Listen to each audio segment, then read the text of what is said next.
Support for this episode is provided by Pennsylvania College of Art and Design and listeners like you.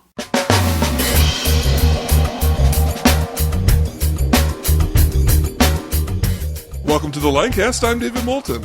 And I'm Keith Slesser. This week we had a verbal exchange with Tom Becker, founder of the Row House. During this episode, Tom gives a verbal explanation of how the Row House is a verbal forum. It's really just meant to be a good time. So you expect there's going to be people there who are punchy and they want to argue and really confront the speakers. And sometimes we had close to heated discussion. And I kind of wish there'd be more, actually, because it tells me that we're actually getting something accomplished. We're actually part of the fire. We're actually fueling the fire of what people care about. And we don't know if we are because people are so nice. They come out and they love the Row House and they sip their coffee and they're real nice. Everybody in Lancaster is so nice. Later, I verbally attacked Tom on his definition of a room. Fight. Slesser, I've been putting up with you this whole interview. Okay? And I want you to know I put a rug on that porch. Oh, really? That makes it a room. Yeah, and a lamp. Kind of a lamp thing. Oh, really? What do they think in England? I'll have to ask Steve about that. They don't have porches there. Enjoy the conversation.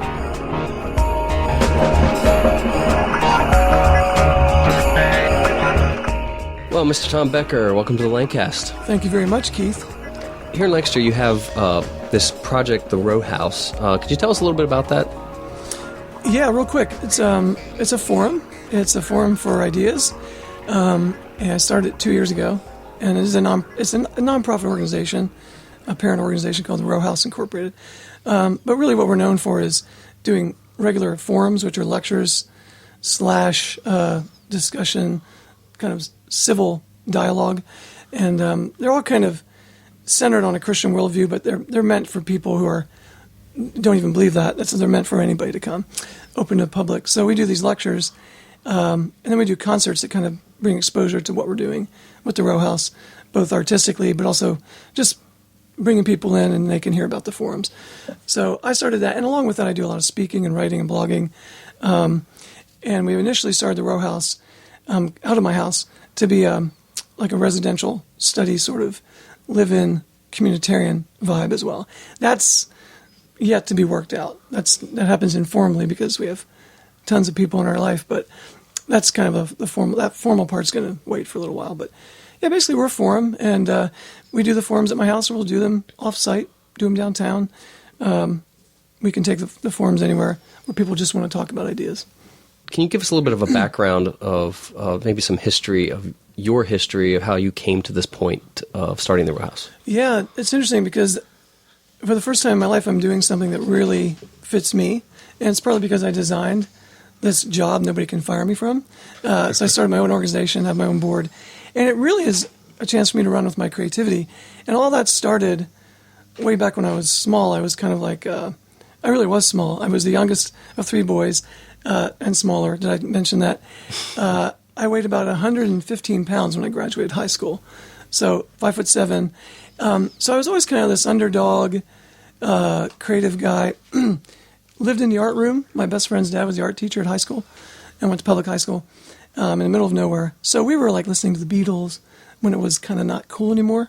We were kind of like the indie people. We were, I guess. I've come full circle. Very uncool for many years, but now very cool. No, but back then we were just these dweebs in the art room. So we were photographers, we were filmmakers, animators. We ran a sound system. We did dance music at local school dances. So it was great. And I graduated in 1980, so there's a lot of good music too. Disco, for one, which I miss.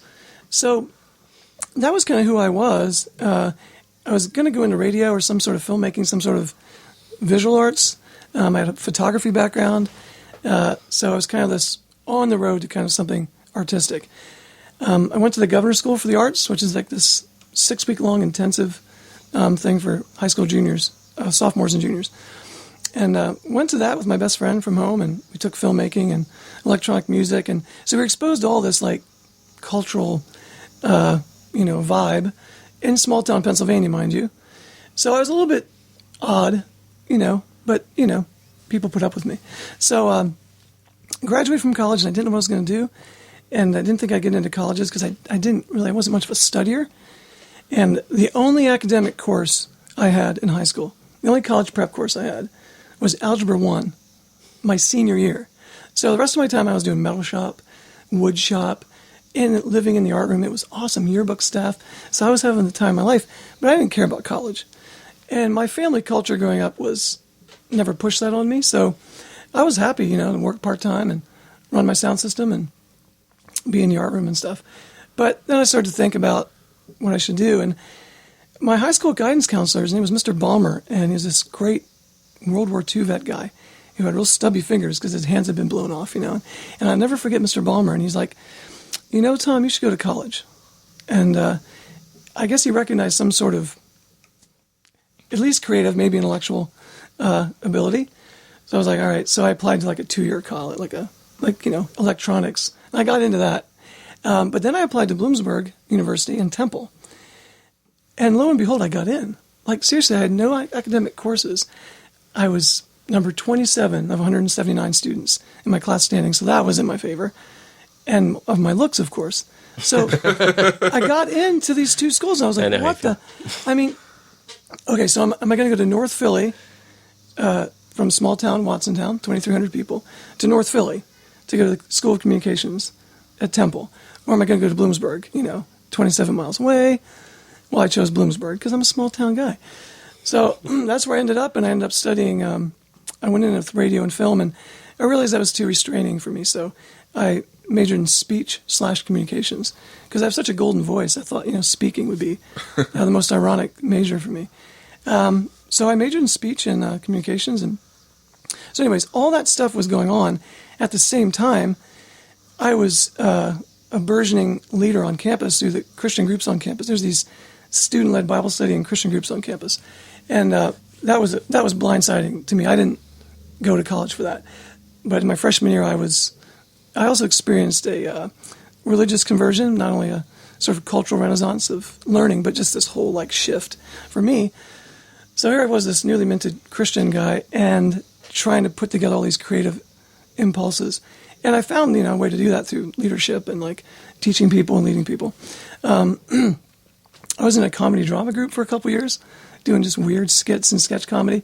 So that was fun. So that's the genesis of this row house thing, is that I really like being creative and just doing whimsical, crazy fun things. And many times they work. These ideas I come up with actually work. So for 20 years to support my family, I found myself doing a job which was really a way to use a lot of these abilities, working with college students in the similar campus ministry I was involved in. And I did that in various capacities. And that's what brought me to Lancaster, is to continue that kind of work after graduate school. But soon enough, once I got here, there just wasn't enough. I hate to say it was boring, because college ministry, as you can imagine, is far from boring, but it just didn't tap a lot of my abilities. And I felt like I was trying to be somebody I wasn't. So I did the job, and I did it favorable, but it just kind of didn't last. So I started thinking about, if I could do my job, I wanted to do the ideal job, what would it be? And these ideas for this row house thing started probably in 98. So the college ministry brought you to Lancaster, and now you've started looking at the row house, starting it up. What were your first steps in doing that, and what part of your personality really did you apply towards it? Yeah. Well, I think I mentioned the row house is basically known for events and especially lectures. So when I first came to town, I had a year where I was doing an internship with this church called Wheatland. It's up on the west end of town. And I had learned about doing public lectures from a really influential outreach on my life called L'Abri. So L'Abri was founded in Switzerland, and they have a L'Abri in England. But basically they do a lot of public lectures where they bring people in who can make connections to culture, and from culture back to Christianity. So I was just really impressed with their work, and I've studied at L'Abri as well. So I thought, I want to bring something like that to Lancaster, where we have, instead of people throwing stones at people to try to get them to think about faith issues, or just ignoring people, or just pretending that culture is evil or something, let's do something that builds bridges to people. So when I came to town, they were asking me to put together some sort of outwardly focused event for their church. And I said, well, I'll do this lecture thing. And it was cool. It came together. I went out to Borders, And Leon Lutz, the beard guy, happened to be the manager of the kind of like store floor. And I said, hey, I've got this idea for this lecture thing, and we're bringing people in, and they speak, and then there's a discussion, and it's coming from a Christian worldview, but it's very open for dialogue, and people can say whatever they want, and that sort of thing. And it's very civil. And I gave him a little proposal, and we called it the Ivory Tower. Because my dad used to say that people went to college, they're a bunch of eggheads, and they live in an ivory tower. So I always heard that educated people were in an ivory tower, so I love that phrase. So ironically, I called it the Ivory Tower. Out of respect for my dad, and he went in the Navy, but I didn't go in the Navy, but I love him. So anyway, the Ivory Tower, a common sense forum for arts and culture. So we started this thing, it's kind of on a whim, and Leon's like, yeah, I think we can do that. We'll do it one time. And if it goes well, we can do it again. So for like 2.5 years, maybe 3.5 years, we were at Borders Books once a month with some sort of topical thing. We did Harry Potter a couple times. Someone came in and gave a talk on, is Harry Potter good literature? And that person was able to assess, Harry Potter in light of, Tolkien and other classical works, and what of Harry Potter can we commend, and what should we be careful of, that sort of thing. So it was definitely a pro Harry Potter talk, which I am, which is unusual for a lot of Christians. There are a lot of Christians in this area that they're just so afraid of things like that, and I'm not afraid. I'm not afraid of the world. I'm not afraid of culture. So anyway, so we did Radiohead. We did Nirvana. We did supermodels. I have a friend she shoots people for big magazines in D.C. Well, I don't think you'd give her name out here. Yeah. Her name's Yvonne Taylor. She shoots people all the time. Okay. Takes a lot of pictures of models. And it's really great to go to her house. I thought she was an assassin. That's what I thought. She shoots people for a living. Assassin's Magazine. Hanging around her house is quite interesting, trust me. It's fun. But, we had her come up and talk about her work and what it means to be, for her, a Christian in that environment, and to try to just do a good job and reach out to a lot of people in the modeling industry who are actually, believe it or not, kind of lonely people. So that was cool. We did these funky lectures, on race relations and all this stuff. We did stuff on, postmodernism. And it was cool. We got a lot of traction in the community. And we eventually closed it down because we just got, you just get tired of doing something that's so cool like that. You just can't, you run out of ideas, and you're like, let's close it before it gets weird. So, my friend Ned Bustard, we just kind of shut it down. But anyway, that was the genesis for when I was doing college ministry. That job ended in 2005. And then I was teaching full time. And that job ended in spring of 10. And it was just sort of a shuffling around. And I wasn't fired. It was just, I had to move on. And I was like, what am I going to do? And I actually went through a very serious anxiety, panic-ridden state where I sort of came apart after years of being tired from not just quite doing the right job or looking for jobs and not getting them. I was just tired of hitting my head against the wall. And we were just tired. And my wife had some anxiety and depression stuff. She was getting treated, and she's starting to come out of the woods. But then I hit rock bottom. So spring of 10 was awful. The whole year just sucked. And finances fell out from under us, and I had a daughter getting married, and I didn't know how I was going to pay for it. So I just kind of came undone. And if anybody knew me from that time, I'm a very optimistic person, kind of upbeat, and I was just like, I had serious depression. So out of that, and out of doctor's care, some meds, some serious kind of rethinking things, came the row house. It was kind of like a phoenix. Like I had to do something with my time, and I had to create something that would be a job I couldn't get fired from, just kind of, what would I do if I could do it? Never mind the money, just step out on a limb and try and get this thing to work. And slowly but surely I started to kind of envision this and kind of crawled out of my hole of depression and root boundness. And the row house just started to take off. I made a website, and I can tell you more based on your questions, but that's how it started. And all those kind of creative longings and crazy ideas I had before that I kind of was able to punch at, now I could just do, like full time. Wow. Well, right now is the perfect time for a break. So what we're going to do is we're going to go to break. When we come back, we'll have more with Tom, and we'll learn more about the row house, what it's doing, and what he's accomplished there.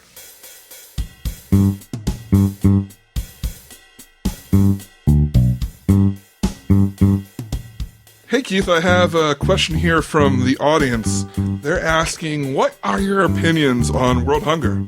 Well, I'm not hungry. Keith, now's not the time for those kind of answers. This is a serious podcast. But I am serious. I'm seriously not hungry. You know what? I'm just gonna save this and the rest of the questions I have here for guys' night. Guys' night? Hey, I like girls.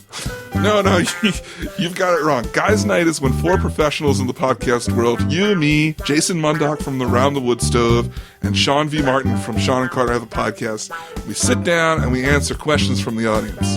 Dude, you totally just said I'm professional. Look, if anyone's still listening to us at this point, and you want to be a part of the Guys' Night, just go to Facebook or Twitter or our website and leave us a question on one of the posts. And it can be anything completely random, from what our opinions of world hunger is to what summer tastes like to us. We'd love to answer your questions. Now that you mention it, I'm a little hungry right now, but I'm definitely not hungry to eat the whole world. Seriously. Keith!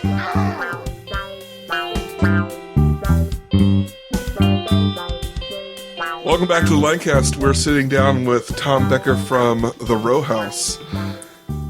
Tom, before we went to break, we started talking about the Row House and how you had it formed and what you've been doing with it. What are the type of things that you've been accomplishing with it now that it's established? Well, the big thing was just figuring out what we are. For 2 years, I've been doing stuff, and I sat down with Mitchell Nugent from Prima, and we were just talking, and I said to him, what is the Row House? It was interesting to hear an outsider say things like, well, it's, good discussion. It's downtown. It is Christian in its orientation, but it's very open-minded, kind of fun. And I said, oh, that's cool. It's good to hear that. I said, but what are we? Like, what is it? And he kind of stumbled like, well, I'm not sure how to say that. And I think after talking to him, I realized, my biggest struggle has been not doing stuff, because we do concerts and lectures and we do I do a lot of writing and speaking, and all this is under one umbrella, but like, what are we essentially? And the biggest thing we've accomplished is in 2 years to say, we figured out what we are. And, we're not a think tank. We're not a particular community of people. We're not a college or something. We're a forum, and that's okay just to say that's what we are. Because I think in the past I was like, well, I want to do these forums, and I want to do these concerts and do these other things, and that would just be part of it. But people really know us from the forum, and in classical times, the forum is where you went to just express ideas and get up and speak, and people could talk back and forth in Roman times.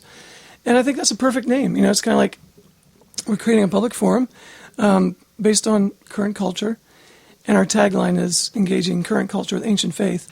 So we do bring it back to the kind of the underpinnings of either ancient or Christian classical thinking, and that can happen in myriads of ways. So yes, we're a forum, and we figured out that's what we are. So I think we're going to lean into that more and try and just do more with making our forums well known, get people to them, get more traction in the community by providing this kind of dialogue, not only that we do, but we might do for other people as well. Very interested looking at these pictures you have sitting in front of you here of the front porch with a picture of Spock on it. I'm curious. Well, to be fair, it's not my front porch with an actual Spock on it. What the people can't see is this is a journal we put out twice a year for subscribers, and we raise money by asking people to subscribe, kind of like XPN or something. They give a certain amount each year, a month, and we give them a journal and then some other things. So, I just like to have fun with whatever we do. It's required that we have fun. I mean, I want this to be whimsical as possible, because so much of anything that's even smacks of Christian in this county is basically sober and serious and not fun. And I just think that that's really short-sighted and just wrong. I mean, it's wrong-minded. Of all people, I mean, I want to have a party. And I think Christians especially should know how to party. So anything we do is try to have fun. So this journal I put out twice a year. It's called The Front Porch, because that's my favorite room in my house, which is the Row House. Which actually isn't technically in your house, though. It's the front porch of... Fight. Slesser, I've been putting up with you this whole interview. Okay? And I want you to know I put a rug on that porch. Oh, really? Oh, really? That makes it a room. Yeah, and a lamp. Room. Kind of a lamp thing. Oh, really? What do they think in England? I'll have to ask Steve about that. They don't have porches there. Oh, so there you go. Take that, Steve Slesser in London with no porches. All right, So we named it the front porch, and on the cover of the one is Spock, and this is like a really cool graphic my friend Matt Clark made. He's an illustrator, lives in Florida now, and it's Spock, giving his little V, but he's got a halo, so he's Saint Spock. It's just a fun thing. Come on, it doesn't mean much. And we have an article in there about the Tree of Life movie. We have a poem in there. We have an article by my wife about her tanking emotionally and coming back to life. Just crazy fun stuff. As depression is, right? Of course. Right. Always. And then the second one is actually a graphic I got from Freeman Stoltzfus, his gallery downtown. He does some great stuff, picturing Lancaster City, and this one's a tree, oddly enough called Tree of Life, and it's a tree sprouting up out of Lancaster City. I said, I want that image for my row house publication, and he was gracious enough to give it to us. So, we just like to have fun. When we have a concert, we have a cash bar usually. We just, for 21 and above. We sponsored a Ceilidh dance, a UK sort of, or a British Isles Ceilidh, dance at the Elks Club. And we just do things that are hopefully fun. And even our serious forums, our serious topics, it's in the context of good coffee, Square One coffee, food. People come to my house, they hang out all night. They can sit on the porch, that room out front. They can go out back if they want. Outside room. They can even smoke if they want. Oh, no. So the row house forum is really happening if you want to sneak out and have a smoke. Oh. Well, you mentioned concerts. Let's talk a little bit about concerts. How did you get into doing concerts with the row house? Funny you should ask. My family is very musical. Like all this artistic stuff that I have, sort of visual and ideas and events and parties. My wife is actually musical. So all these music genes got into my kids. And my oldest daughter is Katie, and Keith's brother, Steve, has played drums for her. Katie Becker. I have some music on my iPod. Yes, Katie Becker. She's in Philly doing music. So I thought, well, I'll just have a house show just to kind of have fun and give her something to do. We had like 60 people at this house show, like 2 years ago. And it was really cool. And I thought, I could do more of these sort of things. And I got a call from a guy named Vito Ayudo. Sorry, Vito. Vito and Monique are the Welcome Wagon. And they're a band from Brooklyn. And they're indie, kind of in the Sufjan Stevens mold. And he produced their album. So it's got that sort of groove. Anyway, he's a good friend of mine from old campus ministry days. And he said they wanted to do a show for the row house because he knew about what I was doing and what I was trying to do in Lancaster. And they only have a little bit of time to tour. At that point, they really didn't tour much. They just did spotty little shows. And I was like, sure, we'll put on a show. So we had them like about a year and a half ago at the Elks Lodge. And it was just a wonderful, lovely night of great music. And I thought, man, this is fun. And it came off really well. And we kind of broke even on the show. And I thought, well, I'll do more of these as time permits and as the right bands surface. So we just do about 3 a year concerts. You guys were involved with bringing Timbre to town, right? Yeah, Timbre. Yeah, that was a really good show. Yeah, which one did you go to? She was here twice, right? Mm-hmm. Yeah, I was the Candy Factory. She was the first time. Yeah, and then we had her kind of like at a place called the First Floor, which is at Mulberry Street, 351 Mulberry. And I'm like the curator for that building. And we do shows and all kinds of stuff there. That's one of my part-time jobs. I curate this building where the school is, and my wife has a little school in there, and I do shows in there. So Timbre did a show there. But yeah, I really just book bands that I think have something to say artistically that I believe in. I've seen them. I believe they have something to say artistically, musically, that's kind of off the beaten path, but beautiful. So I'm not going to do a conventional, just kind of straight up rock band unless they are like a big name that comes to me and wants to play. Welcome Wagon is indie. Timbre is, instrumental harpist. Amazing, by the way. We had Josh Garrels, who's kind of like a white boy funk skater kind of music, really good vocalist. We've had him twice. We would have him again. We have Aradhana coming September 15th, and that's just going to be off the hook. This guy plays sitar. He grew up in India. So it's this whole Hindi-cultured music vibe, kind of mixed with acoustic and indie sounds. And there's 4 guys, and it's mesmerizing. It's beautiful. And we're doing that at Wheatland Church so we can have some more space. That's September 15th. Go to rowhouse.org. Get your tickets now. But I'm having them because that says something culturally.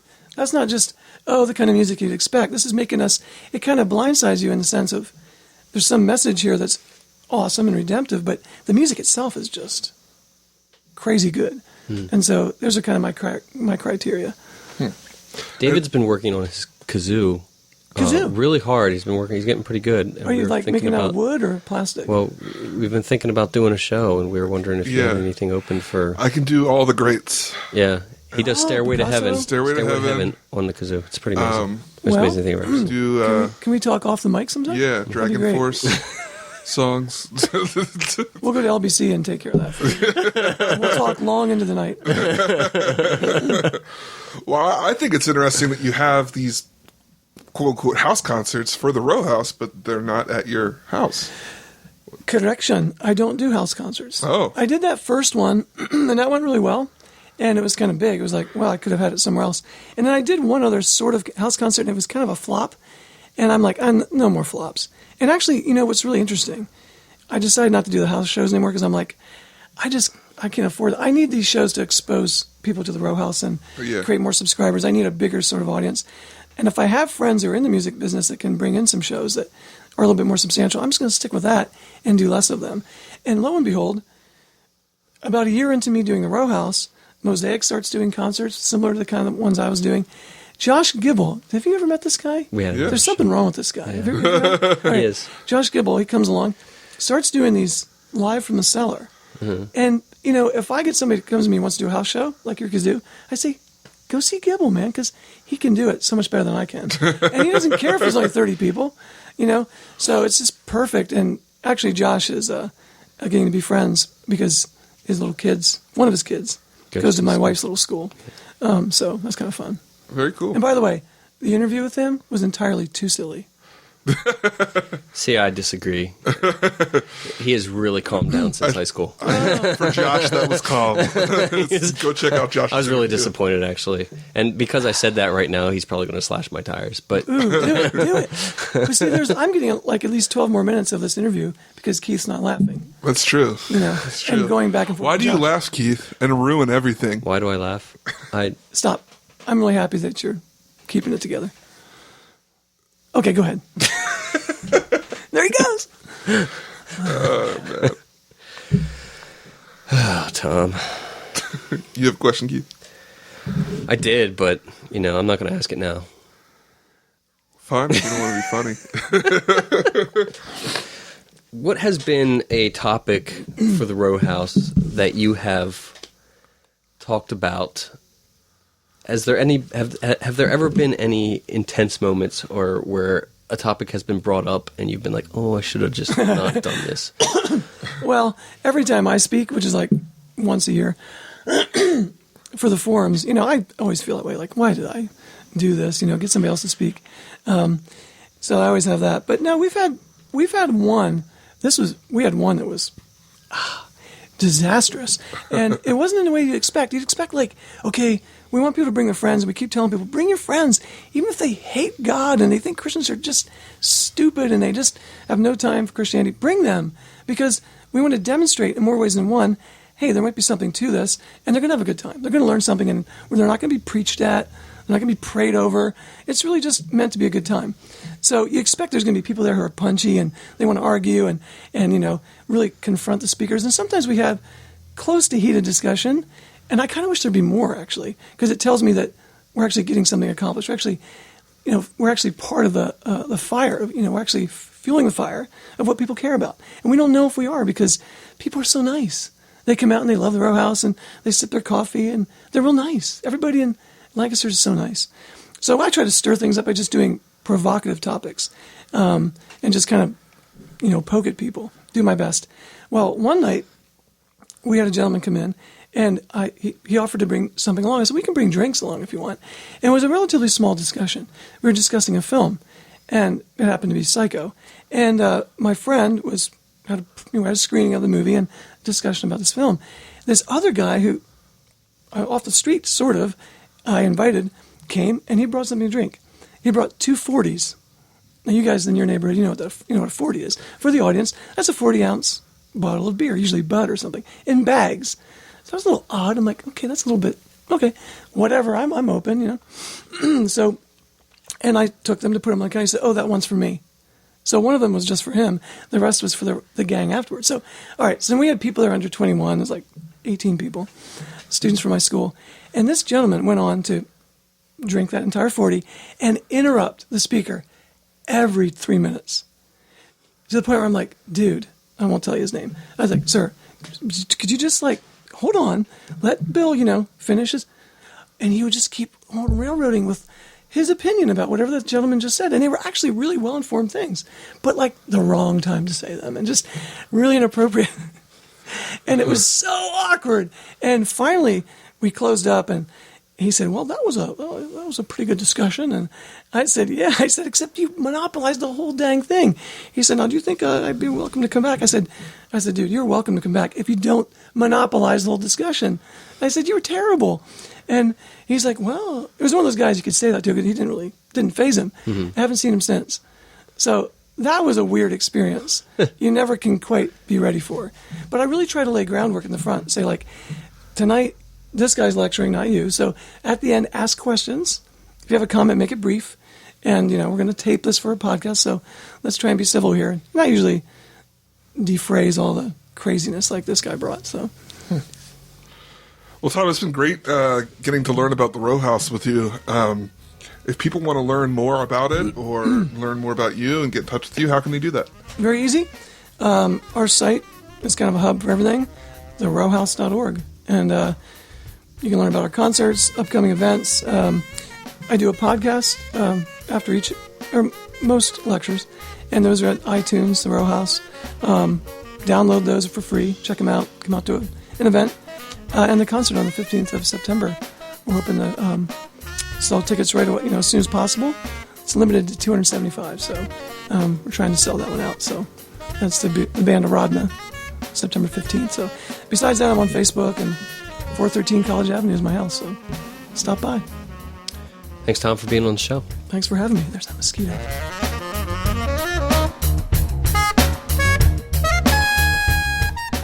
We hope you've been enjoying the Lancast. This episode was produced by myself, David Moulton, with show notes by Keith and Lauren Slesser. All pertinent links to this episode can be found in the show notes at thelancast.com. If you specifically liked this episode, we ask that you consider making a donation. Every little bit helps. Even $1 a show can keep us going. If you'd like to help support us, you can do so by going to thelancast.com/donate. And don't forget to subscribe in iTunes and tell a friend about the show. So, for the Lancast, I'm David Moulton. And I'm Keith Slesser. Asking, are you in the cast?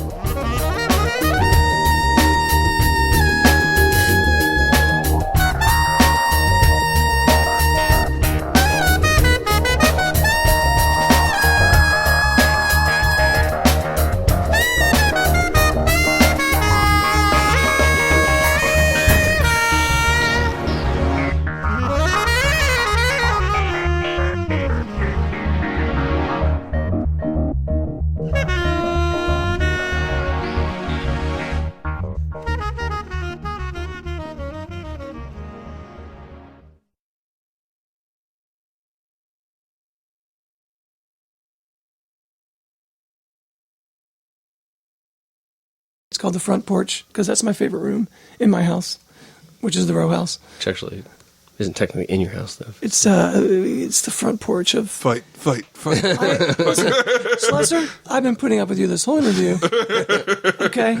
And I want you to know I put a rug on that porch. Oh, really? Oh, really? That makes it a room. Yeah, and a lamp. Kind of a lamp thing. Oh, really? What do they think in England? I'll have to ask Steve about that. They don't have porches there.